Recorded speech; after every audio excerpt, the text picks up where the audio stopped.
안녕하세요. 이곳에다 사연을 신청하려다 보니 많이 어색한 부분도 있고 제가 겪었던 삶을 여러분들께 잘 표현할 수 있을지 걱정이 되기도 하네요. 과거부터 지금까지 살아오면서 정말 힘든 날들의 연속이었던 것 같아요. 과거에 지워지지 않는 아픔은 언제나 제 발목을 잡고 놓아주지 않고 있습니다. 눈을 뜨거나 밥을 먹거나 샤워를 하거나 자기 전까지도 사건이 시작되고 난 이후 제대로 된 생활을 할 수가 없었어요.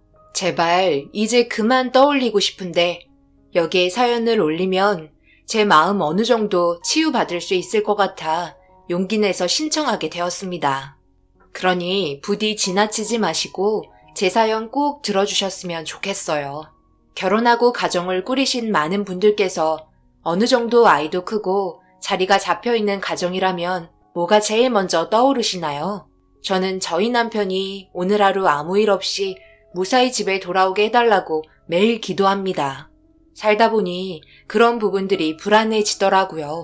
아이가 커가고 점점 안정된 삶을 사는데 지금 이 순간 열심히 일하고 들어오던 남편이 갑작스러운 사고라도 나게 되면 그동안 쌓아왔던 모든 게 한순간 와르르 무너져버리는 그런 불행이 저는 항상 걱정이 되었습니다. 남들은 잘 살아오고 있는데 무슨 걱정이 그리 많냐고 걱정할 필요 없다고 하지만 제가 어렸을 적 비슷한 경험을 겪었기 때문에 저에게도 그런 불행이 오게 될까봐 걱정이 됐었거든요. 예전에 저희 아버지께서 택시 운전기사였는데요. 어느 손님이 부산으로 급하게 가야 할 일이 있다며 아버지 택시에 올라탔고 아버지는 그날 엄마 생일이어서 일찍 들어가 봐야 한다며 죄송하다고 얘기했지만 막무가내로 나오는 바람에 서울에서 부산까지 운전을 하게 되었어요. 그렇게 부산에 손님을 내려드리고 새벽 늦게 집에 올라오고 있는데 하루 종일 운전한 상태에서 부산까지 왕복을 하게 되면서 몸에 무리가 많이 왔었나 봐요. 결국 졸음 운전으로 가드레일을 정면으로 받치게 되면서 세상을 떠나고 말았습니다. 그렇게 집안의 기둥이 무너지게 되면서 저희 집안은 한순간에 무너져 내리게 되었어요. 그래도 부족함 없이 잘 살아왔던 저희 집안이 위태로워지다 보니 엄마가 밖에서 한평생 해본 적 없었던 식당 일을 해야만 했었습니다. 아버지가 없다 보니 그런 영향이 저한테까지 오게 되었어요.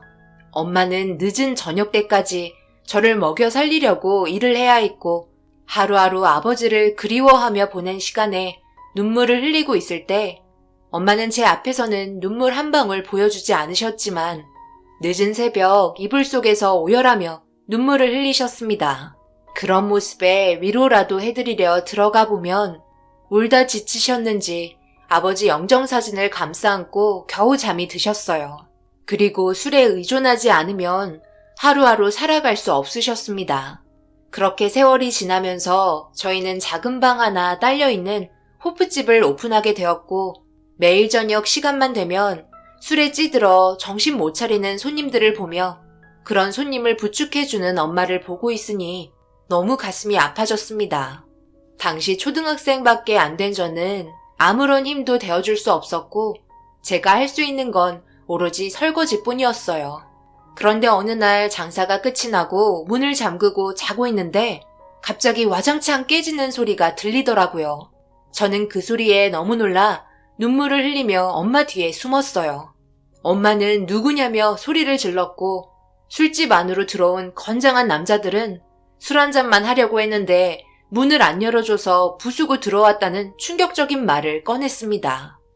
너무 어렸던 저는 그런 모습들이 무서워 엉엉 울자 술 취한 남자들은 조용하라며 소리를 지르기 시작하면서 싸움이 벌어지게 되었어요. 엄마는 당장 나가라며 소리치고 난리를 쳤지만 눈 하나 깜빡 안 하는 그 사람들은 저희 호프집을 아수라장으로 만들고 사라졌습니다. 그때가 추운 겨울날이었고 밖에서는 눈이 펑펑 내리고 있었어요. 엄마는 깨진 현관문에 다가가 눈물을 흘리면서 테이프로 찬바람이 들어오지 않게 막고 있었습니다. 그런 곳에서의 삶은 한두 번이 아니었어요. 경찰들도 왔었지만 그때뿐이었죠. 결국 다른 곳으로 이사를 했고 엄마는 학교 앞에서 다시 작은 분식집을 차렸습니다. 다행히도 집주인분께서 좋은 가격으로 맞춰주셔서 장사를 할 수 있었어요. 그렇게 그곳 학교를 다니며 분식집에서 엄마 일손 도우면서 하루하루 열심히 살아오게 되었습니다. 그렇게 살면서 엄마와 좋은 추억도 만들고 점점 안정을 찾기 시작했고 고등학교 졸업할 때까지 한 곳에서 머물러 있을 수 있었어요. 저도 이제 성인이 되었기 때문에 앞으로 더 많은 일들을 할 수 있었어요. 엄마는 제가 대학을 다녔으면 좋겠다고 했지만 경제적인 상황이 받쳐주지 않았기 때문에 저는 바로 취업을 시작했어요. 그리고 많은 돈은 아니지만 엄마와 함께 살아가면서 조금이나마 도움을 드릴 수 있었습니다. 그렇게 쓰러진 기둥을 다시 일으켜 세우는 데까지 거의 10년이라는 세월이 흘러버린 것 같았어요. 힘겹게 다시 일어난 만큼 앞으로 엄마와 함께 행복한 삶을 살고 싶었어요. 다른 거 바라지 않았어요. 그저 삼시세끼 걱정 안 하고 서로 웃는 얼굴 보면서 과거의 아픔 잊어버리고 엄마와 앞으로 여행도 다니면서 좋은 추억 많이 만들고 싶었습니다. 하지만 그런 사소한 소망마저도 저에겐 줄 수 없었나 봅니다. 아직도 그때 일이 잊혀지지 않는 것 같아요. 생각보다 일이 늦게 끝난 상태라서 엄마가 기다리고 있을 거라 생각하니 제 발걸음을 서둘러 재촉하기 시작했어요. 그런데 지나가다가 횡단보도 앞에 훈제치킨을 팔더라고요. 저녁도 먹지 않았던 저는 엄마와 함께 먹을 생각하며 포장해서 기분 좋게 집으로 향했어요. 그리고 현관문을 열면서 엄마를 부르며 집 앞에서 치킨 팔길래 사가지고 왔다며 방문을 열었는데 저에게 등을 보인 모습으로 무언가 열심히 작성하고 계셨습니다. 그래서 엄마를 껴안으며 뭐하고 계신지 물어봤어요. 엄마, 뭐하고 계시길래 말도 없고 아는 척도 안 해요? 저 안 보고 싶었어요? 치킨 사왔어요. 저 안 와서 저녁도 안 드셨죠? 주방에 보니까 음식 하나 해드신 것도 없이 식기도 그대로던데. 가계부 쓰고 계셨어요? 엄마, 정신 차려봐요. 일어나봐요. 왜 아무런 대답이 없어요? 제발 일어나봐요. 여기 사람이 쓰러졌어요. 도와주세요. 옆 동네에서 제 목소리를 듣게 된 주민분께서 저희 집으로 급하게 오셨고 바로 사태 파악을 하셨는지 구급차를 불러 응급실로 향했어요. 하지만 엄마는 구급차에 타기 전부터 세상을 떠난 상태였어요. 그리고 알게 된 사실은 그동안의 피로 축적으로 과로사로 인한 뇌출혈이었습니다. 얼마나 힘들고 피곤했으면 과로로 쓰러지기까지 하신 건지 저에겐 항상 웃음만 보이며 건강하셨는데 엄마는 그렇지 못하다는 걸 알고 계셨나 봐요. 보고 싶어 목 놓아 울어봐도 엄마는 제 목소리를 듣지 못했어요. 제발 저 혼자 놔두고 가지 말라고 애원해도 제 손을 잡아주지 않으셨어요. 집에 있을 때만 해도 몸이 따뜻하셨는데 엄마의 몸은 금세 차가워지셨습니다. 비명을 지르며 제발 일어나라고 가슴을 치고 수십 번, 수백 번 엄마를 불러 외쳤는데 결국 저는 엄마의 손을 놓치게 되었고 먼저 세상을 등지고 마셨습니다. 정말 조금의 여유가 생기게 되었는데 이제 행복할 수 있는 시간이 다가왔는데 맛있는 것도 먹고 여행도 다니면서 추억 하나하나 쌓아가기로 했는데 저에게 말 한마디 하지 않고 떠난 엄마가 너무 원망스러웠어요. 원하지 않았던 엄마의 장례를 치르고 만신창이가 된 몸으로 집에 도착해 떨리는 손으로 현관문을 잡은 상태로 한참을 서 있었어요. 문을 열면 엄마가 저를 보며 밝게 웃으며 반겨줄 것만 같은데 차마 문을 열지 못하겠더라고요.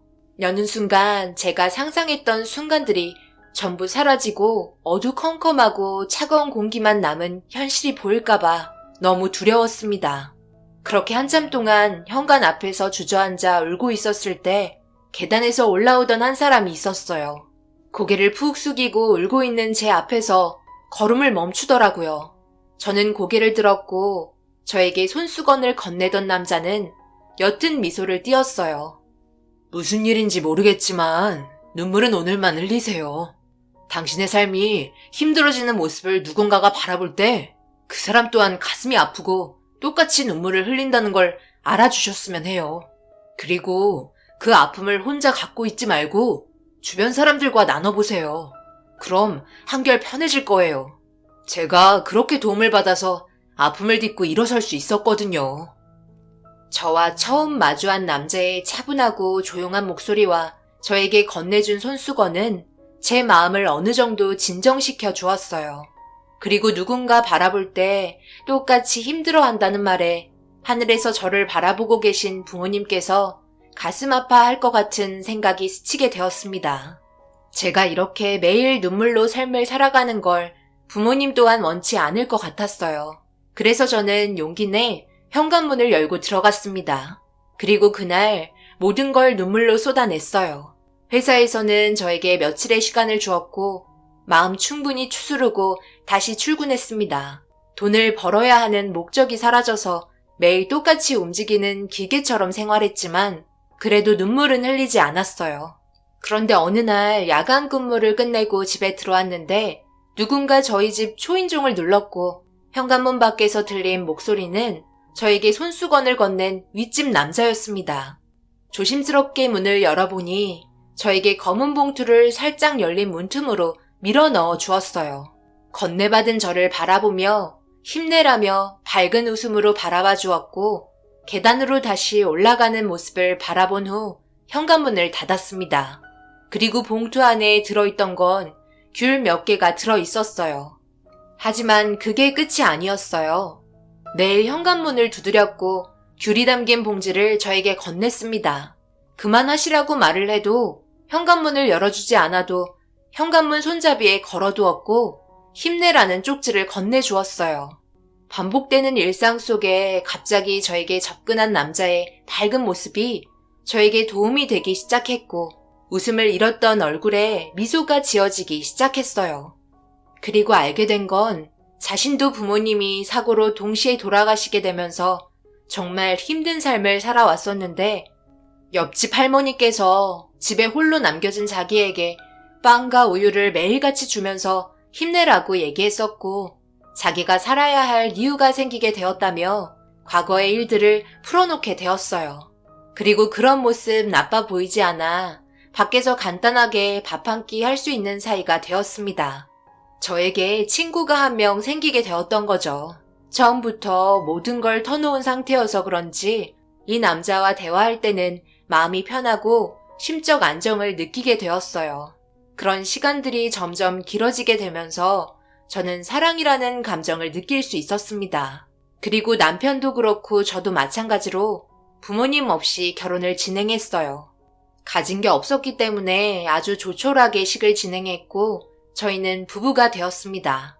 저에게 불쑥 찾아온 이 남자가 남편이 될 거라고 전혀 생각하지 못했지만 정신적으로 힘들어하던 저를 잡아주고 옆에서 채워주는 모습이 너무 고마웠고 감사했어요. 함께 행복하게 살면서 엄마와 하지 못한 것들을 남편과 함께 하면서 새로운 삶의 추억 하나하나 쌓아나가기 시작했습니다. 점점 밝아지는 얼굴빛을 화장실 거울을 보며 느낄 수 있었고 뱃속에서는 사랑의 결실인 아이가 자라고 있었어요. 여보, 오늘 집에 일찍 들어올 거죠? 어제도 일찍 들어온다고 해놓고 12시 넘어서 들어왔잖아요. 걱정돼서 마음을 놓을 수가 없어요. 이제 당신은 혼자가 아니라는 거 잘 알고 있어야 해요. 저랑 우리 뱃속에 있는 아이 생각하면서 일할 때 항상 조심하고 또 조심해야 하는 거 절대 잊으면 안 돼요. 알겠죠? 오늘은 꼭 일찍 들어와요. 혼자 있는 거 무서워요. 남편이 옆에 있을 때는 심적으로 안정을 찾는데 남편이 출근을 하는 순간부터 저는 떨어져 있는 게 두려웠어요. 아무래도 과거의 아픈 추억들 때문에 또다시 혼자가 되는 그런 삶이 부메랑처럼 되돌아올까봐 무서웠고 매일 무사히 돌아와 줄 수 있게 도와달라며 하늘에 기도했습니다. 남편이 하는 일은 건설 현장에서 단순 작업을 했었기 때문에 매일 불안했어요. 안전하게 한다고 하지만 언제 어떻게 다칠지 몰라 걱정이 많이 되었어요. 그래도 제가 불안에 떠는 걸 잘 알고 있던 남편은 최대한 일할 때 조심했고 매일 무사히 집에 들어와 밝은 웃음으로 저를 안심시켜 주었습니다.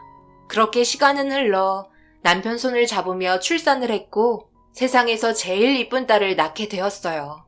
제가 부모님의 사랑을 받으며 자라왔던 것처럼 저도 우리 아이에게 아낌없는 사랑을 주며 행복하게 살아갔어요. 남편과 둘이 있을 때는 몰랐던 새로운 삶이 시작이 되었고 하루하루 모든 걸 놓치고 싶지 않아 일기를 쓰기 시작했어요. 사진도 찍고 매 순간 놓치고 싶지 않았습니다. 그런데 저희 가족이 울고 웃으며 살아가다 보니 한없이 작을 것만 같았던 우리 딸이 어느새 저보다 커져 있더라고요. 고개를 들어야 얼굴을 볼 수가 있었어요. 딸이 커가면서 저와 남편은 늙어가고 있다는 걸 뒤늦게야 실감할 수 있었어요. 화장대에 앉아 거울을 바라보니 흰머리가 군데군데 많이 보이더라고요. 주름이 자글자글한 게 예전에 남편이 이쁘다고 했던 얼굴은 찾아보기가 힘들었네요. 씁쓸한 표정으로 거울을 보고 있으니 방에서 조용히 있던 제가 궁금했는지 남편이 방으로 들어왔고 제 표정을 보고 금방 눈치챈 듯 아직도 자기 눈에는 이쁘기만 하다며 저를 뒤에서 안아주었습니다. 한 남자를 만나 이런 행복을 느끼게 해줄 수 있다는 거에 너무 고마웠어요. 과거의 아픔을 전부 잊게 만들어줬으니까요. 여보, 나 이번이 마지막 일이 될 것 같아. 부산에 큰 공사가 잡혀 있어서 한 6개월 정도 일을 해야 할 것 같은데. 서영이랑 같이 있으니까 괜찮지? 매일 전화할 테니 너무 걱정 말고. 나도 이제 더 이상 힘들어서 이 일 못하겠다. 그동안 모은 돈으로 작은 구멍가게 하나라도 차려야겠어. 이번만 다녀오면 이제 질릴 정도로 옆에 붙어 있을 거니까 각오하는 게 좋을 거야. 무슨 현장 일이 6개월씩이나 돼요. 보통 3개월 정도면 끝났잖아요. 이번에는 정말 크게 하나 보네. 그런데 부산에를 간다고요? 하필 또 왜 부산이야? 옛날 생각나게. 난 안 갔으면 좋겠는데 꼭 가야 하는 거예요? 다른 현장에서 일할 수 없는 건가? 부산은 가지 말아요. 차라리 6개월 정도 쉬었다가 다시 일 알아보든지 하면 되지. 아니면 그냥 내일부터라도 가게 하나 알아보면 안 될까요? 내가 불안해서 그러는데 부산만큼은 안 갔으면 좋겠어요. 우리가 팀으로 움직이는 거 알고 있잖아. 내가 데리고 있는 사람들은 어떡하라고. 우리랑 똑같이 가정을 이루고 살고 있는 집안의 가장들인데 이번 건이 좀 큰 건이라 야간 일도 많아서 돈이 된다고 다들 좋아했다고. 다른 곳보다 야근 수당 1.5배 더 쳐준다고 했으니 이번만 하고 깔끔하게 그만하는 걸로 얘기 다 끝냈으니까 조심히 일할 테니 너무 걱정하지 마. 여태까지 다치지 않고 잘해왔잖아. 남편은 팀을 이끌고 여기저기 돈 될 만한 현장을 찾아다니며 일을 했었어요. 젊었을 때부터 건설 현장에서 일을 했기 때문에 많은 노하우가 생겼는지 팀장으로 일을 하고 있었습니다. 남편에게 말은 안 했지만 저는 항상 불안했어요. 무사히 집에만 들어오길 간절히 바랐었습니다. 이번에도 저는 남편이 무사히 현관문 열고 밝은 웃음으로 들어오게만 해달라고 쉬지 않고 기도했어요. 제가 워낙 불안해하는 걸 잘 알고 있던 남편은 매일 저녁 저와 통화를 했고 길게만 느껴졌던 시간은 어느덧 6개월이 지나갔습니다. 마무리 단계라며 전날에 통화를 끝냈고 남편은 부산에 맛있는 먹을거리가 많다며 서영이와 함께 여행 겸 주말에 같이 시간 보내고 함께 올라오길 원하고 있었어요. 부산의 아픔 때문에 별로 가고 싶지 않았지만 그래도 남편이 보고 싶어 서영이와 함께 부산으로 출발했어요. 그렇게 버스를 타고 한참을 달리면서 중간중간 휴게소에 들리게 되면 맛있는 군것질거리도 사 먹으면서 서영이와 색다른 데이트를 즐기며 남편 얼굴 볼 생각에 한껏 부푼 마음으로 부산으로 향했어요. 거의 저녁 시간쯤 되어 도착을 했고 택시 타고 남편이 말한 주소로 가고 있었어요. 거의 다 가까웠는지 일하는 사람들이 많이 보였는데 분위기가 별로 좋지 않았어요. 구급차가 왔다 갔다 하고 있었고 거리에는 눈물을 흘리는 사람들이 모두 뒤섞여 있었습니다. 저는 그 순간 심장이 급격하게 빨리 뛰기 시작했어요.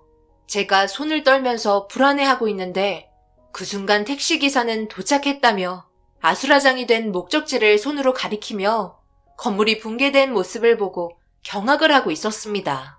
저는 과거에 있었던 일들이 생각나기 시작했고 떨리는 목소리로 서영이에게 아빠한테 전화해보라며 다급하게 말하기 시작했고 서영이는 제가 말하기 전에 벌써 아빠한테 전화를 하고 있었어요.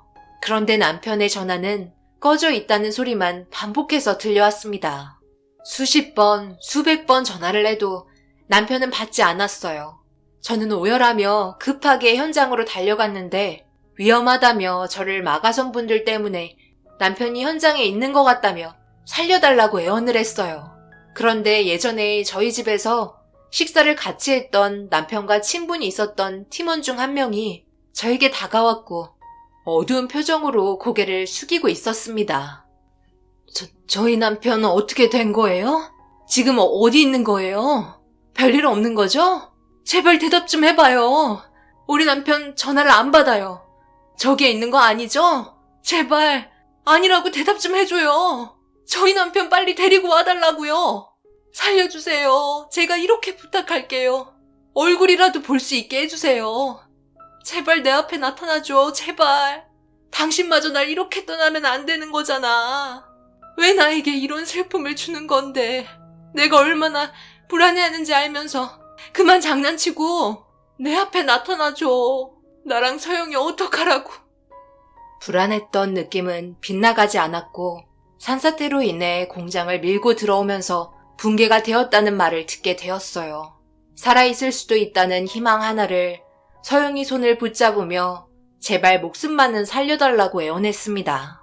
전날에 남편과 대화할 때만 해도 저와 서영이가 올 거라는 기대를 가지고 있었는지 행복하고 들떠있는 목소리였는데 더 이상 남편의 목소리를 들을 수 없게 된다고 생각하니 그동안 함께했던 추억, 제가 정신적으로 힘이 들 때 과거에 저에게 다가와 위로해줬던 기억들 전부 머릿속으로 스치기 시작했어요.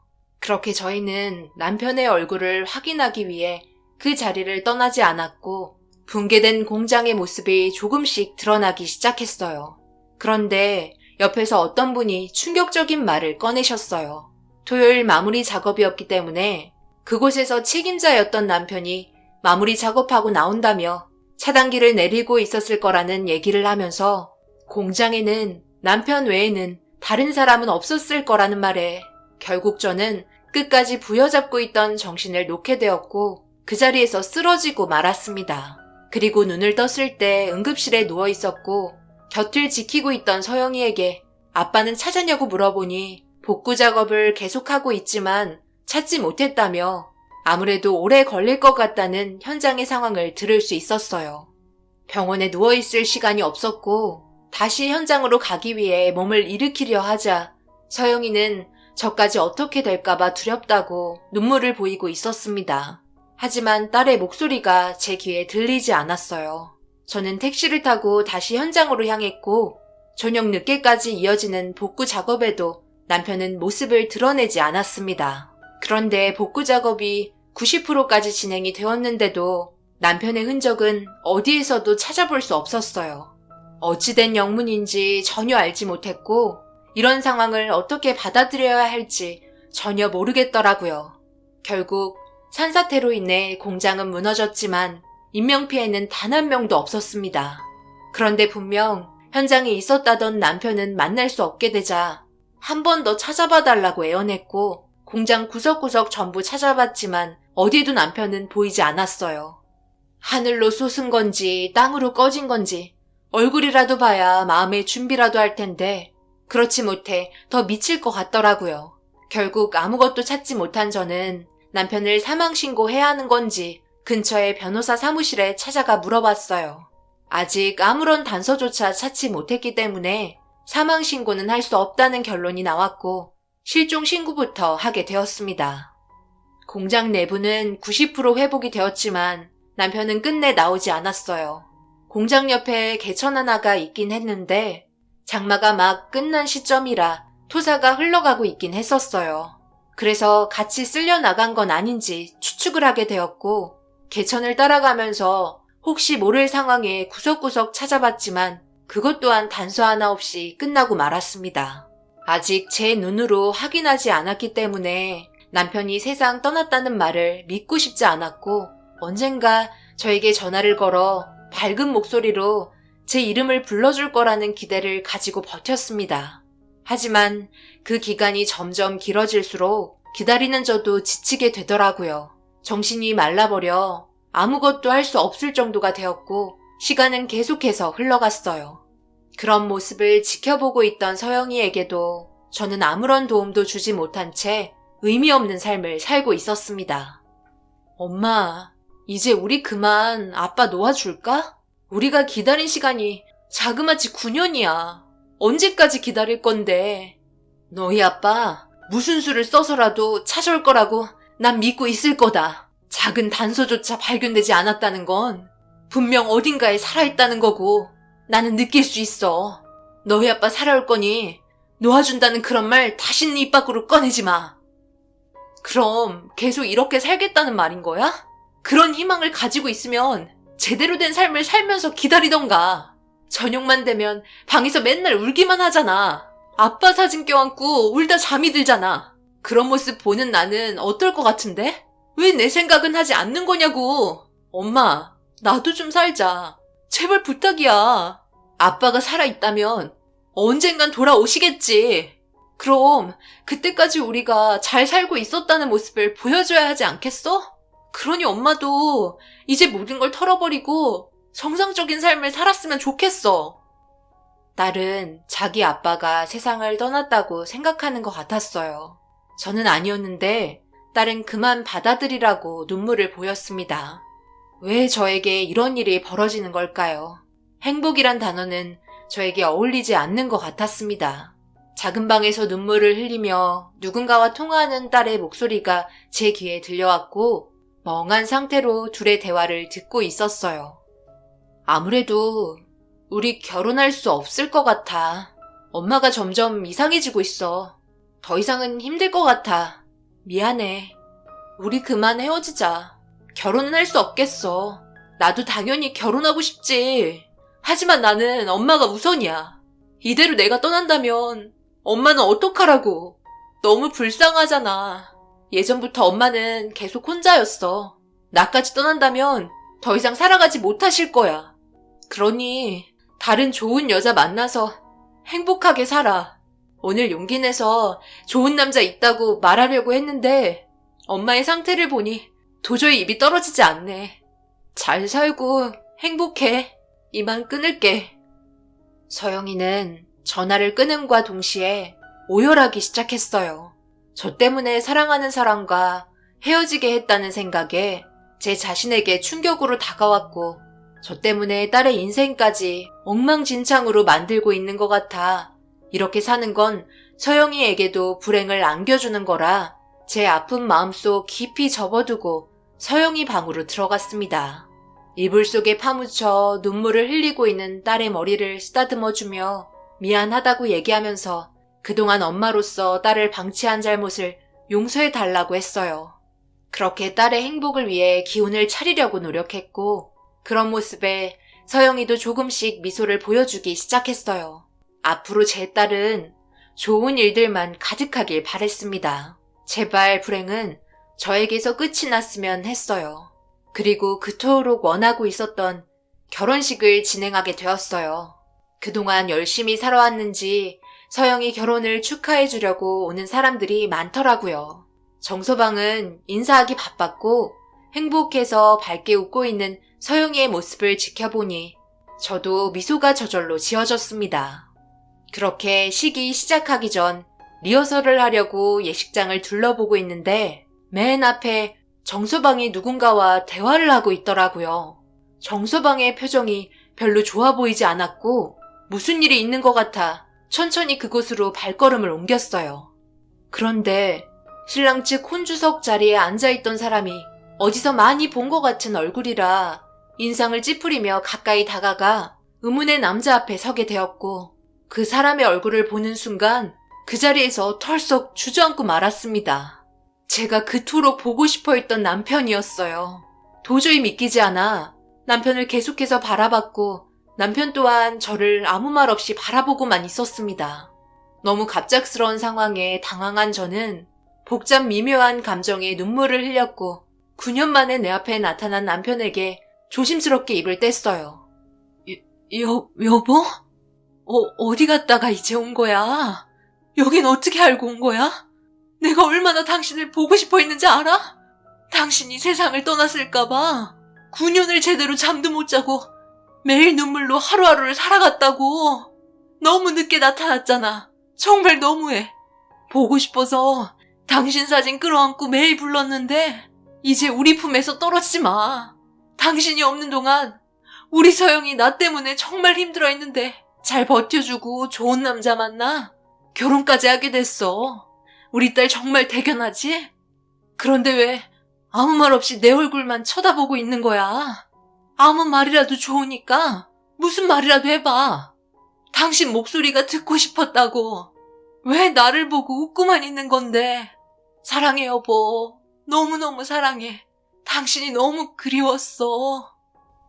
남편은 아무 말 없이 저에게 쪽지 한 장을 건네주었고 그 쪽지에는 힘내라고 적혀 있었습니다.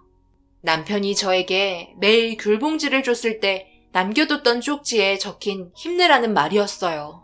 저는 남편이 건넨 쪽지를 바라보며 한참 동안 눈물을 흘렸고 고개를 들어 남편을 바라보려고 하자 눈앞에 있던 남편은 사라지고 없었습니다.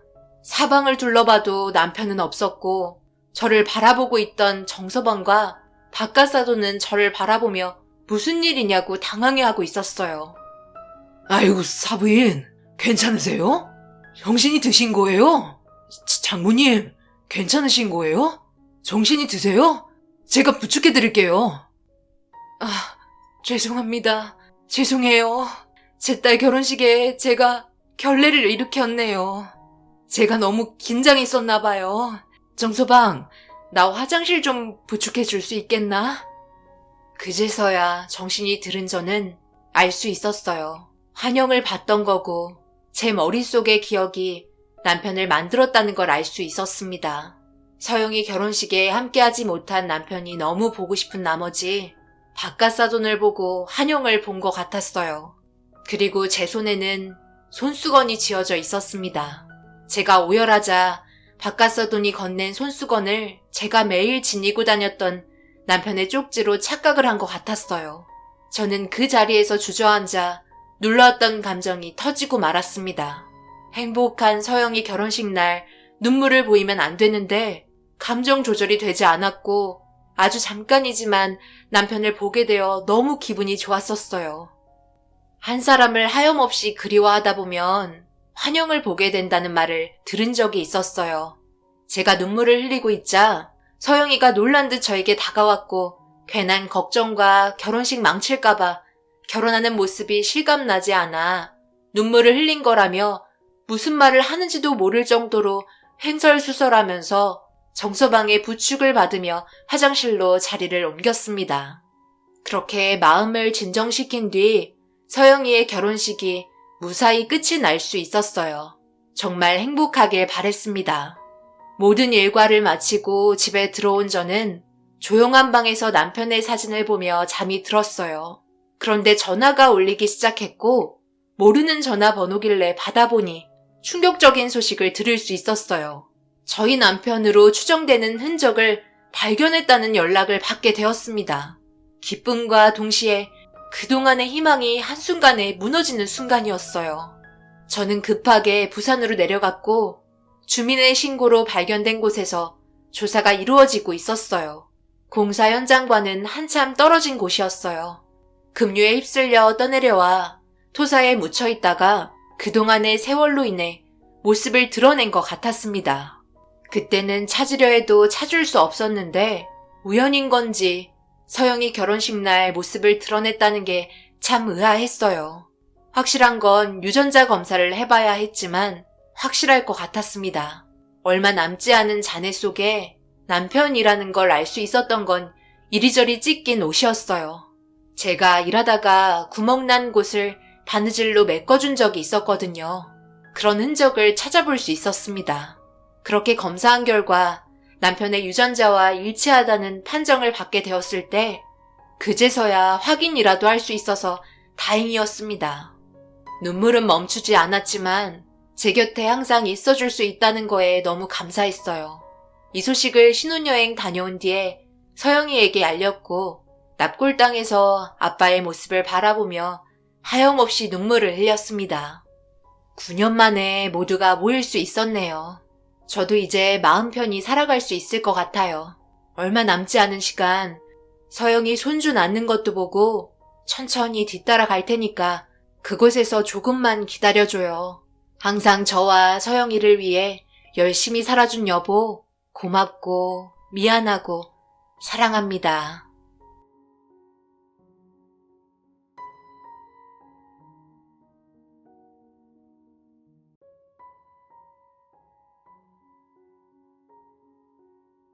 안녕하세요. 저는 43살에 고달픈 삶을 살고 있는 여자입니다. 그동안 믿고 의지했던 사람에게 받은 고통이 너무 커서 맨정신에 살아가기가 너무 힘이 드네요. 숨긴다고 해서 하늘을 손바닥으로 가릴 수 없다는 걸 왜 모를까요? 지금부터 제가 적어 내려가는 모든 일들이 여러분들에게도 전달되어 이런 상황들이 올 때 대처를 잘 하셨으면 좋겠습니다. 지금으로부터 10년 전 저희의 삶은 평범했어요. 남들과 다를 바 없는 일상을 보냈죠. 주말에는 친정집에 들려 부모님과 함께 시간을 보내거나 아니면 시댁에서 시간을 보냅니다. 이 부부는 남편과 서로 조율하면서 움직이기 때문에 크게 마찰이 일어나진 않습니다. 하지만 모든 상황에서 시댁으로 좀 더 기울어지길 남편은 원하고 있었어요. 무조건 공평해야 된다고 생각하지도 않기 때문에 어느 정도 이해하고 넘어가려고 했습니다. 그 이유는 그때 당시 시부모님께서 운영하시던 사업이 부도가 나면서 많은 빚이 생겼고 그로 인해 먹고 살기가 힘들어질 정도로 위태로웠거든요. 그래서 남편이 좀 더 시댁에 신경을 써주길 바라고 있었어요. 그런 마음 잘 알고 있어서 군말하지 않고 정말 많이 도와줬습니다. 먼저 저희 집에서 어느 정도 급한 불을 끌 수 있게 금전적으로 도와줬어요. 결혼 이후 한 가족이고 저희가 베풀면 나중에 시댁에서도 어려운 상황에 처할 때 베풀어 줄 거라 생각했었죠. 길거리에 나앉게 할 수는 없잖아요. 친정집까지 찾아와서 도와달라고 하는데 단호하게 거절한다는 건 양가 집안 담 쌓고 살겠다는 말인데 어느 누가 그런 걸 원하겠어요. 이렇게까지 찾아와서 미안해요. 저희가 얼마나 절박하면 그러겠어요? 상황이 어느 정도 좋아지면 그때 다시 돌려드릴 테니 급한 불이라도 끌 수 있게 부탁드립니다. 저희도 이런 부탁드리는 게 신뢰라고 생각하지만 더 이상 손 벌릴 데가 없어서요. 지금 당장 할 수 있는 일거리도 알아보고 있으니까 천천히 갚아 나가겠습니다. 사정이 많이 어렵다는 말 은경이한테 들었습니다. 저희도 요즘 일이 잘 풀리지 않아 어려운 상황이긴 하지만 저희보다 더 급하시니 해드릴 수 있는 선까지는 도와드리도록 하겠습니다. 오신 김에 같이 식사라도 하시죠. 남편이 출장 간 사이 아무런 예고 없이 찾아오셔서 좀 놀라긴 했었어요. 하지만 저희 집에 오기까지 얼마나 많은 고민을 했을지 생각해보면 그 과정이 참 가슴 아팠습니다. 시댁 집안이 저희보다 재력은 훨씬 좋았거든요. 금전적인 부분에서 부족함이 전혀 없어 안 좋은 상황이 올 거라고는 생각해 본 적 없었습니다. 하지만 정말 사람 일이라는 건 한 치 앞도 모른다고 잘 나가던 시부모님께서 저희 집에 와서 손 벌릴 줄 누가 알았겠어요. 일단 급한 불을 끌 수 있게 부모님께서 도와드렸고 다행히 어느 정도의 기간까지는 숨을 쉴 수 있게 되었습니다. 그리고 남편과 시댁에서 시간을 보낼 때 앞으로 어떻게 일을 처리해 나가야 할지 남편과 시부모님이 진지한 대화를 이어나갔고 묵묵히 그 말을 옆에서 듣고 있었어요. 장인어른께서 일손이 좀 부족한 것 같은데 어때요? 어차피 빌려주신 돈도 갚아야 하는 상황인데 이럴 때 도와드리면 괜찮지 않을까요? 어제 아내랑도 잠깐 대화해봤는데 그게 좋을 것 같다고 하더라고요. 우리가 사돈어른 밑에서 들어가 일을 하라고? 지금 나랑 말장난 하자는 건 아니지? 너무 생각 없는 말을 해서 황당하네. 어떻게 이런 말을 아무렇지도 않게 할 수 있는 거야? 우리보다 훨씬 아래였던 사람들인데 그렇게까지 하는 건 자존심이 허락하지 않는다.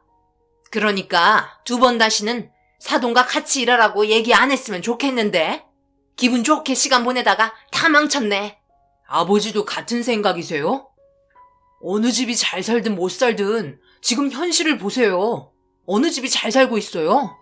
우리 집안이 도움을 받아야 하는 입장이잖아요.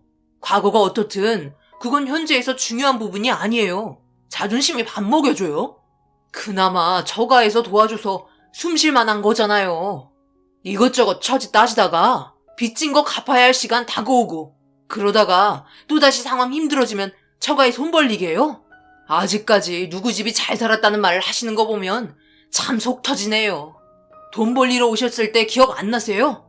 처가에 돈 빌린 건 자존심이 허락해서 그런가 봐요. 저는 남편과 시부모님의 대화를 듣다가 과일 깎던 걸 멈추게 되었어요. 솔직히 저희는 진심으로 도와드리고 있었는데 겉모습과 속에 있던 모습이 너무 달라 기분이 많이 상했었어요.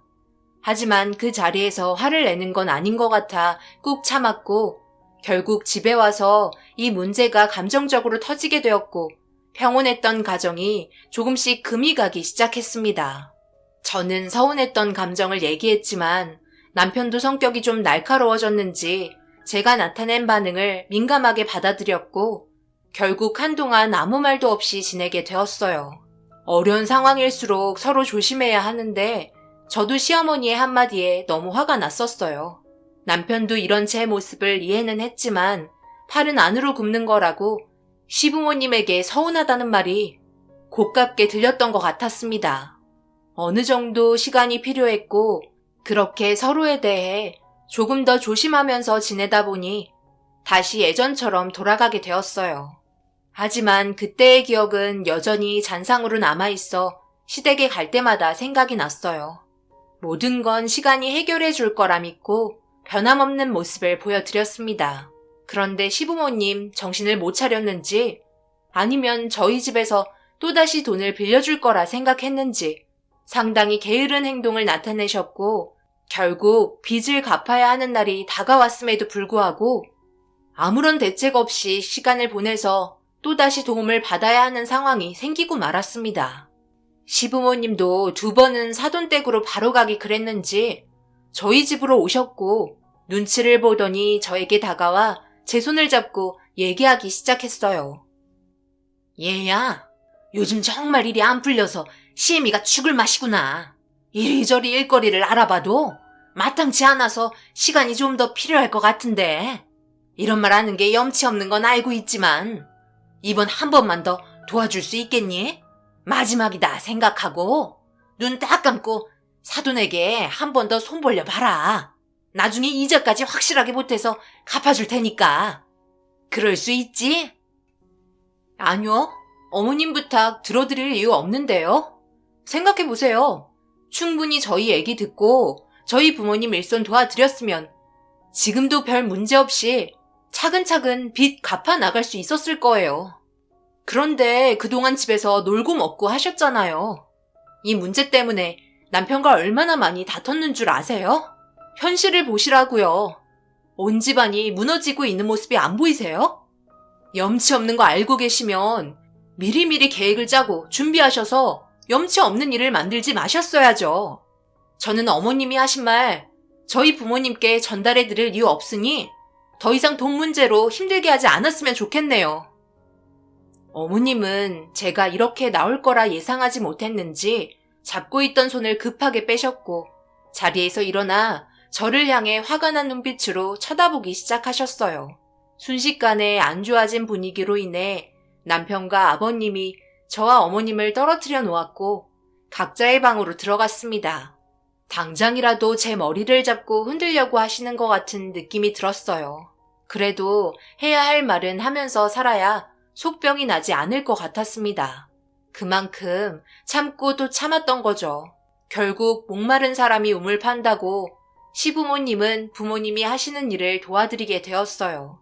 아버님은 묵묵히 일을 하셨지만 어머님은 일을 하시면서 단 한 번도 묵묵히 일을 하신 적이 없으셨습니다. 불평불만을 늘어놓으시고 자신의 과거에 사로잡혀 현실을 받아들이지 않았어요. 아무래도 상상도 못했던 일이었고 자신이 이런 일을 하게 될 거라 생각조차 못했었겠죠. 저희 부모님은 건물 청소를 하셨어요. 새벽부터 나가서 건물 계단과 복도 청소하고 1층에 버려져 있는 쓰레기 분리수거에서 버리는 것까지가 맡은 일이었죠. 아버지는 그동안 열심히 일을 해왔기 때문에 평판이 좋았고 소개에 소개를 타 꽤 많은 건물 청소를 담당하게 되었어요. 엄마와 같이 일하는 직원 몇 명을 데리고 개인 사업을 했었습니다. 솔직히 더 이상의 직원은 필요 없었는데도 부모님은 시부모님을 도와주셨어요. 그렇게 함께 일을 하게 되면서 받은 월급으로 빚을 갚아 나가기 시작했고 어머님도 조금씩 자기의 현재 상황을 잘 알고 있는 것 같았고 서로 이해하며 맞춰 나가다 보니 관계는 조금씩 좋아지게 되었어요. 주말에 부모님과 만나서 대화를 해보면 처음에는 힘들어했지만 시간이 지나면서 조금씩 좋아지고 있다며 꾸준하게 오래 하면 좋은 일 올 거라고 긍정적인 답변을 주셨습니다. 그런데 겨울이 되면서 확실히 몸이 힘드셨는지 신체적으로 문제가 생기기 시작하셨어요. 저희 부모님이야 오래 해오셨지만 시부모님은 일을 하신 지 몇 달밖에 안 돼서 다가온 겨울에 힘들어 하셨습니다. 그러다 보니 약간의 마찰이 조금씩 생기기 시작했나 봐요.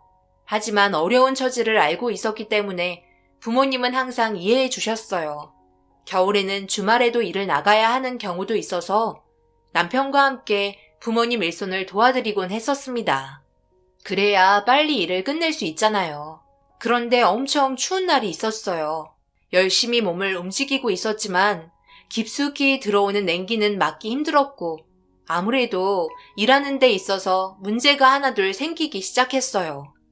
결국 오전만 일하고 철수를 하기로 결정하셨고 최대한 빠르게 분리수거해서 정리하고 있었는데 반대편 건물에서 비명소리가 들렸고 아빠가 급히 뛰어가는 걸 보고 난 후 일하는데 사고가 난 것 같아 저도 하던 일을 멈추고 반대편 건물로 뛰어갔어요.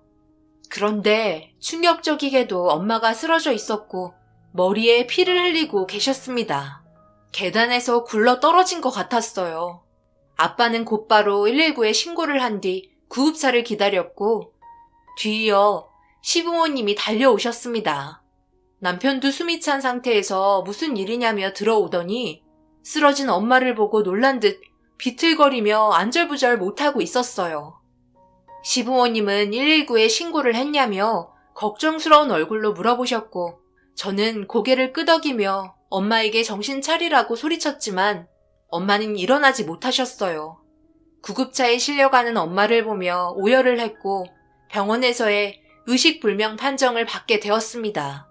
언제 깨어나실지 한정없는 기약에 그 모습을 바라만 봐야 한다는 게 너무 가슴이 아팠어요. 뇌출혈을 동반한 충격 때문에 힘들 것 같다는 의사의 진단에 기적을 물어보게 되었고 의사는 묵묵히 고개를 떨구며 병실에서 나갔습니다.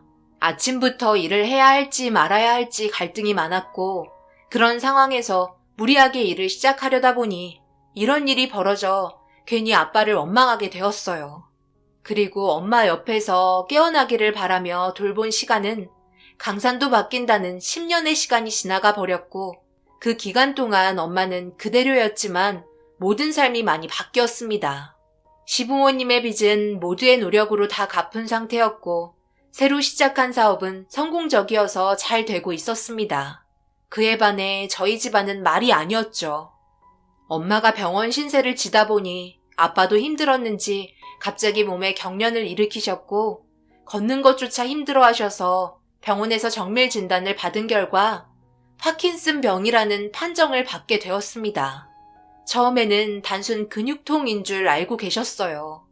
주말에 일손을 돕던 도중 손과 발이 떨린다며 불편해하셨고 자세도 이상하게 구부정해짐과 동시에 보폭도 좁게 걷기 시작하셨는데 이 모든 증상들이 파킨슨 병이라는 병명에 정신적으로 엄청 힘든 상태였어요. 좋아질 수 없다는 점에 더욱더 절망적이었죠. 약물 치료를 꾸준하게 받으셨음에도 불구하고 도파민 신경세포의 변성은 계속해서 진행이 되었고 약물 치료의 효과마저 떨어져 인지기능 장애의 합병증까지 오게 되었어요. 결국 엄마를 알아보지 못할 정도로 진행이 되었고 요양원에서 삶을 보내야만 했습니다. 이런 상황에서 남편은 제 옆을 지켜주며 많은 것들을 도와줬어요. 시부모님도 받은 만큼 돌려줘야 한다며 최선을 다해 도와주셨습니다. 아버님도 틈만 나면 의식불명인 엄마를 살펴주셨고 저는 퇴근하면 저녁 시간을 엄마 옆에서 보냈어요. 주말에는 아빠를 보러 요양원에 찾아갔죠. 10년 만에 정말 많은 변화와 정신적 충격은 저를 너무 힘들게 했습니다.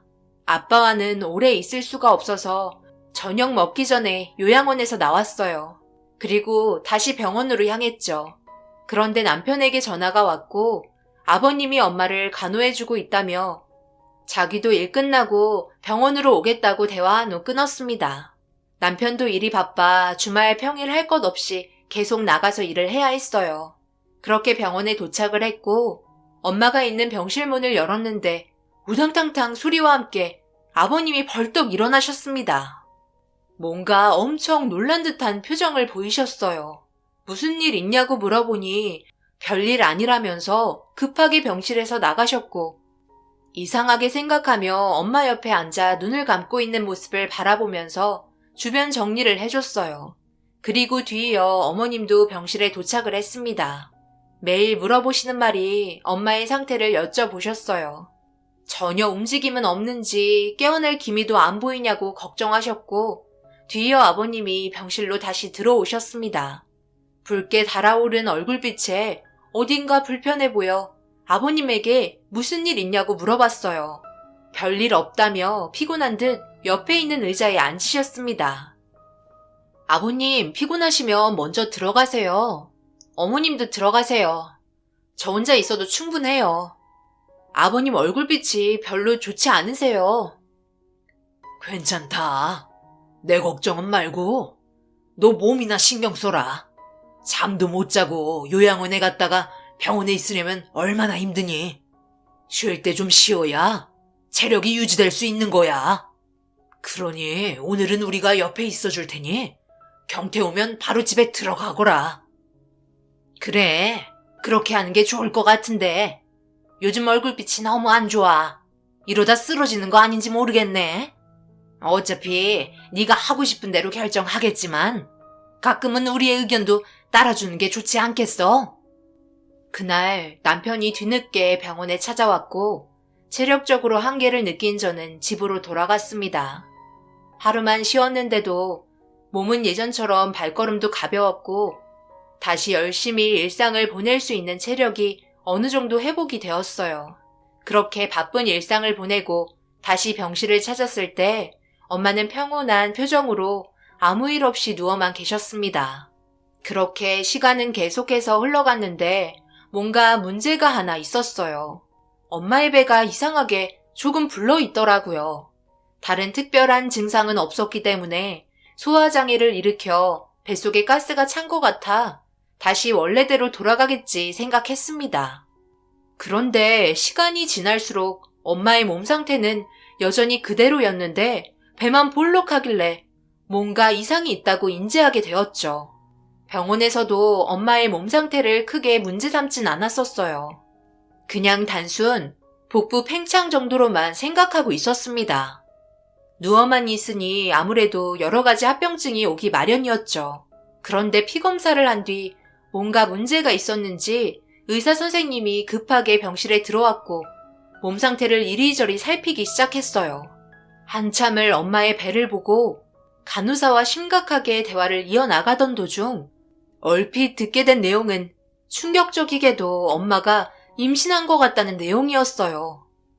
사색이 된 의사와 간호사는 사태를 파악하려고 다른 검사를 진행하고 있었고 이런 상황에서 때마침 아버님과 어머님이 들어오셨습니다.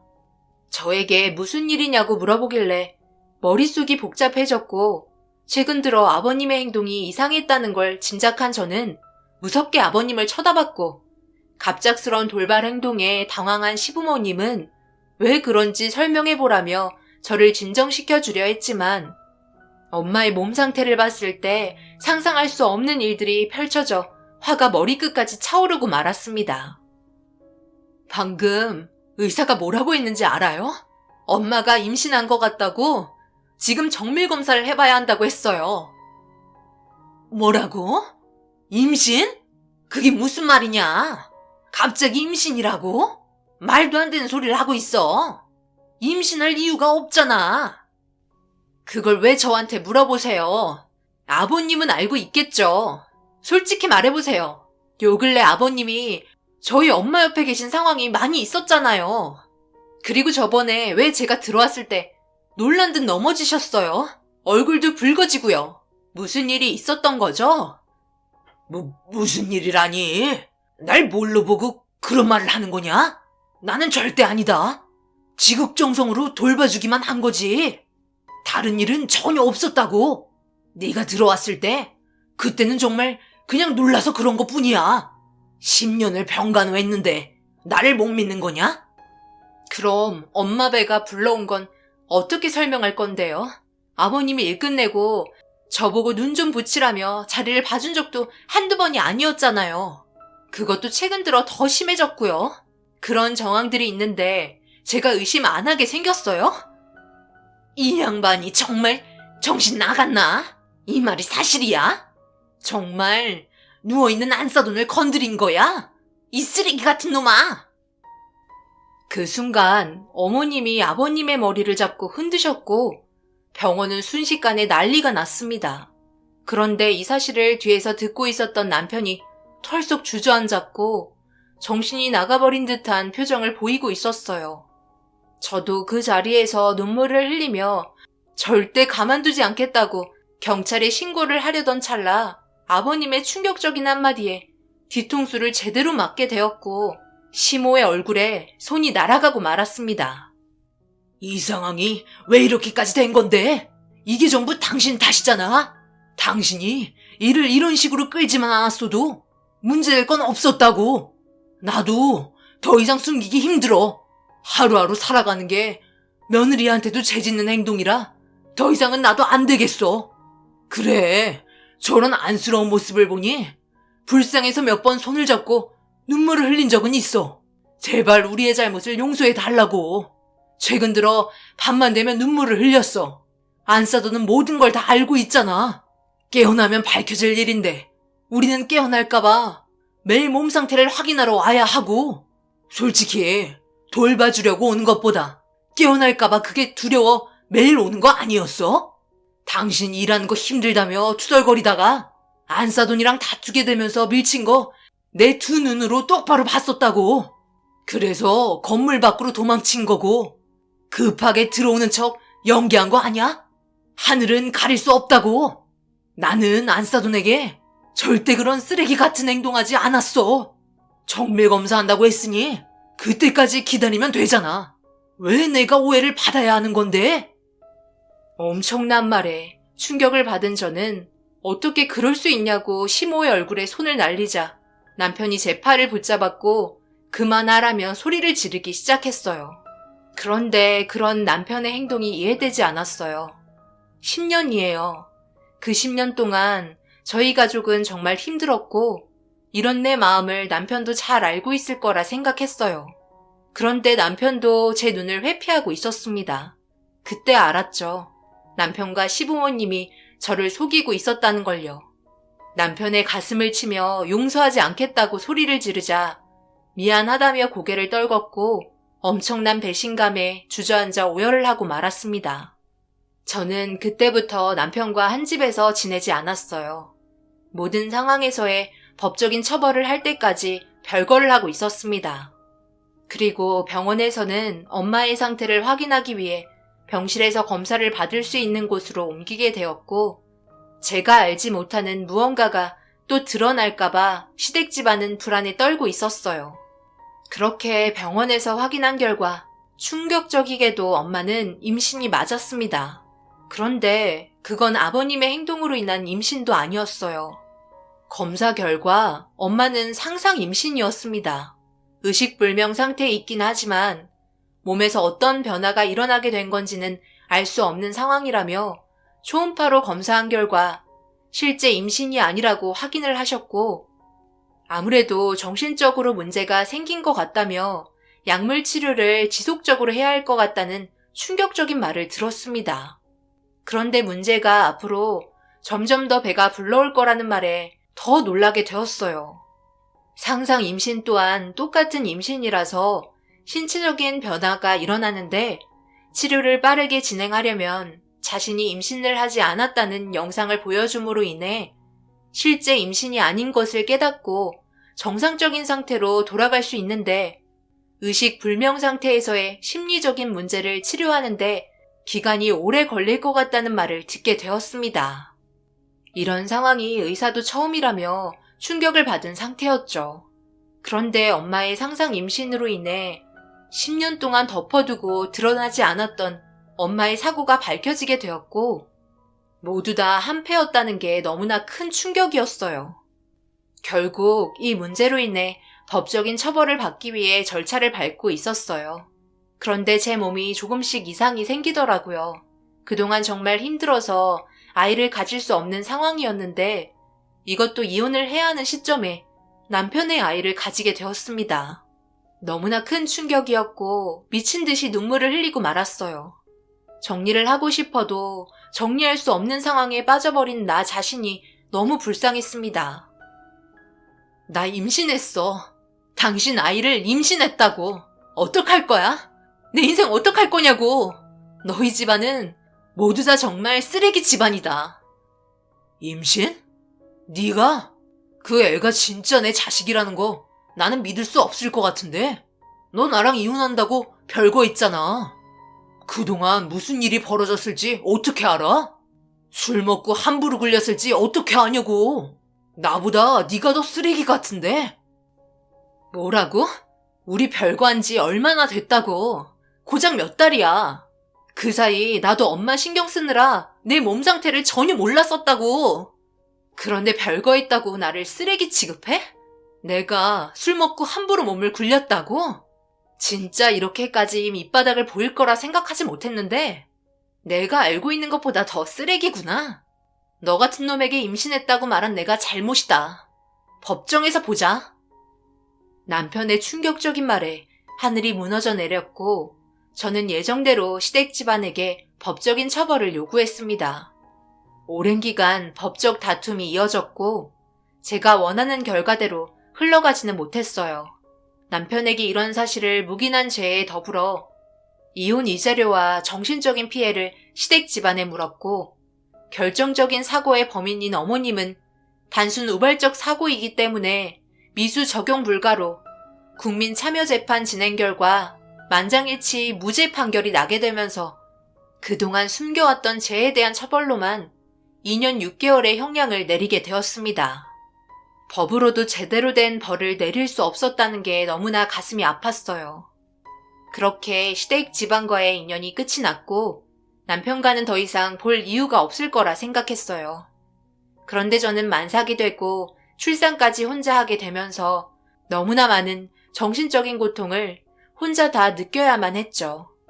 부모님 두 분 다 병원에 계시고 남편과 시댁 모두 배신자에 제 뱃속에 있던 아이까지 태어나니 너무나 힘들었습니다. 다니던 회사에서 휴직계를 내고 당분간 집에서 아이와 함께 있었는데 갑자기 누군가 문을 두드리길래 누구냐고 물어보니 남편이었고 아무래도 아이가 거슬렸는지 찾아온 것 같았어요. 얼굴 보고 싶지도 않아 열어주지 않았습니다. 그런데 남편이 하는 말에 진짜 쓰레기라는 걸 느낄 수 있었습니다. 문틈에 자기 머리카락을 봉투 넣어놨으니 유전자 검사를 확인해보라며 한마디 하고 사라졌고 끝까지 제가 나쁜 여자라고 생각하는 남편의 행동이 정말 소름이 돋고 치가 떨렸습니다. 모든 건 확실하게 하는 게 저도 좋고 2번 다시 얼굴 볼 필요 없을 것 같아 유전자 검사했어요. 검사 결과 두말할 것 없이 남편의 아이가 맞았습니다. 그리고 저는 유전자 검사 결과지를 가지고 남편에게 찾아갔고 남편은 급한 얼굴 표정으로 서류를 빨리 달라고 재촉했어요. 아버님도 옆에서 있었는데 자기 손자를 보며 의심하는 눈빛을 보내더라고요. 법적인 처벌이 모두 끝이 났기 때문에 더 미련도 없었지만 제가 몸을 함부로 굴리는 질적으로 나쁜 여자로 보이기 싫고 우리 아이까지 그렇게 보이게 하고 싶지 않아 남편 얼굴에 서류 던졌습니다. 그리고 그 안에 있던 내용을 남편과 아버님이 확인한 순간 저는 차에 올라탔고 제 앞을 가로막았지만 더 이상 볼 필요 없다며 돌진했어요. 옆으로 피한 남편은 계속해서 전화 오고 아이의 얼굴을 보여달라고 문자 오면 난리가 났죠. 이런 상황들이 정말 어이가 없더라고요. 별거 하는 기간 동안 저를 의심했다는 놈이 자기 자식인 걸 알고 미안하다고 비는 꼴이 너무 한심했습니다. 어차피 10년 전에 일어났던 사고를 그동안 숨겨왔었고 법적으로 남남이기 때문에 더 이상 볼 필요도 없었어요. 저는 엄마와 아빠를 다른 곳으로 옮겨 보살펴 드리고 있습니다. 상황이 더욱더 안 좋아진 건 사실이지만 그래도 좋은 날이 다시 찾아올 거라 생각해요. 의식불명인 엄마가 다시 눈을 뜨고 저를 바라보며 그동안 보살펴줘서 고맙다고 안아주는 상상을 하루에도 수십 번씩 합니다. 하루빨리 그날이 오길 바랄 뿐이에요. 제가 혼자 잘 버티고 살아갈 수 있게 여러분들께서 응원의 한마디 해주셨으면 좋겠어요. 힘을 내고 싶네요. 감사합니다.